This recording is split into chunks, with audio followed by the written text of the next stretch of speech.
Assalamualaikum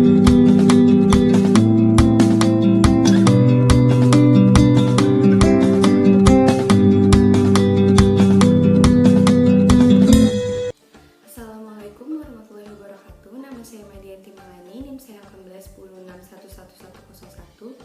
Saya mahasiswa Fakultas Hukum UPN Veteran Jakarta dari kelas Hukum Laut kelas F.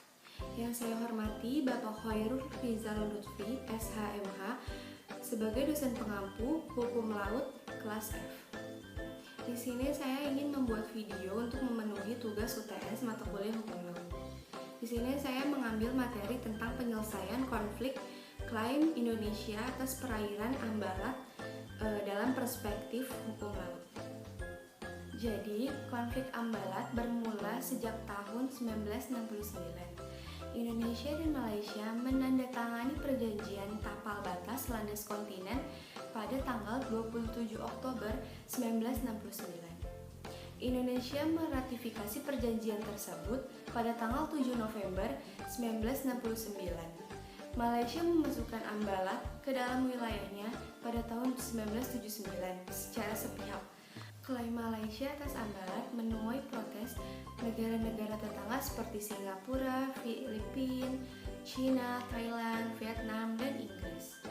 Indonesia kemudian mengeluarkan protes pada tahun 1980 atas pelanggaran tersebut. Klaim Malaysia atas Blok Ambalat ini dinilai sebagai keputusan politis yang tidak memiliki dasar hukum.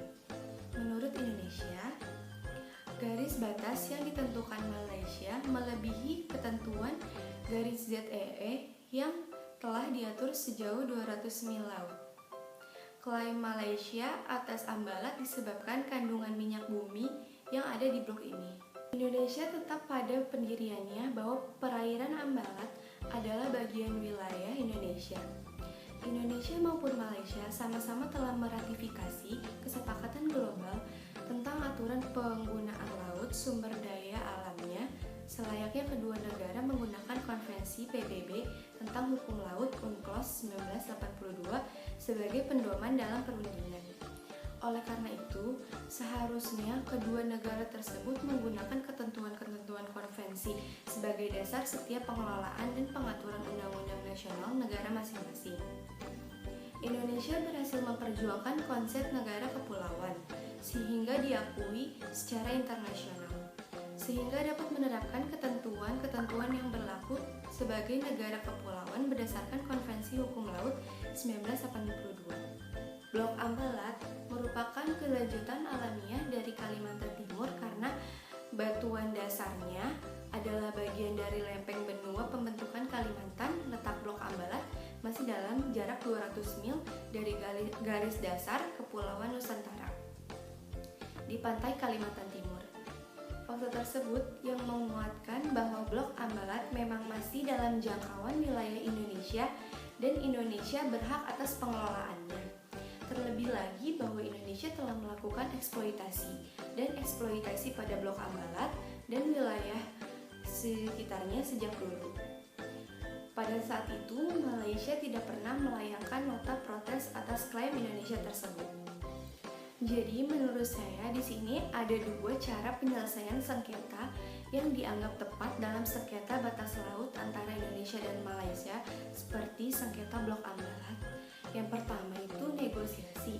Dengan melakukan negosiasi, kedua belah pihak dapat mengakomodir keinginannya secara langsung dalam bentuk kesepakatan tanpa adanya pengaruh dan campur tangan dari pihak luar atau pihak ketiga.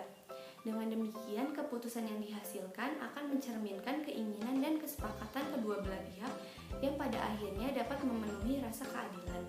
Yang kedua, melalui Mahkamah Hukum Laut Internasional. Jika negosiasi yang dilakukan tidak membuahkan hasil, maka langkah selanjutnya yang dapat dilakukan adalah dengan membawa sengketa tersebut ke Mahkamah Hukum Laut Internasional agar dapat menghasilkan keputusan yang dapat dipertanggungjawabkan secara yuridis berdasarkan aturan hukum laut internasional yang telah diratifikasikan oleh kedua belah pihak antara Indonesia dan Malaysia, sehingga keputusan tersebut yang dihasilkan mempunyai kepastian hukum. Sekian materi dari saya, kurang lebihnya mohon maaf. Wassalamualaikum warahmatullahi wabarakatuh. Thank you.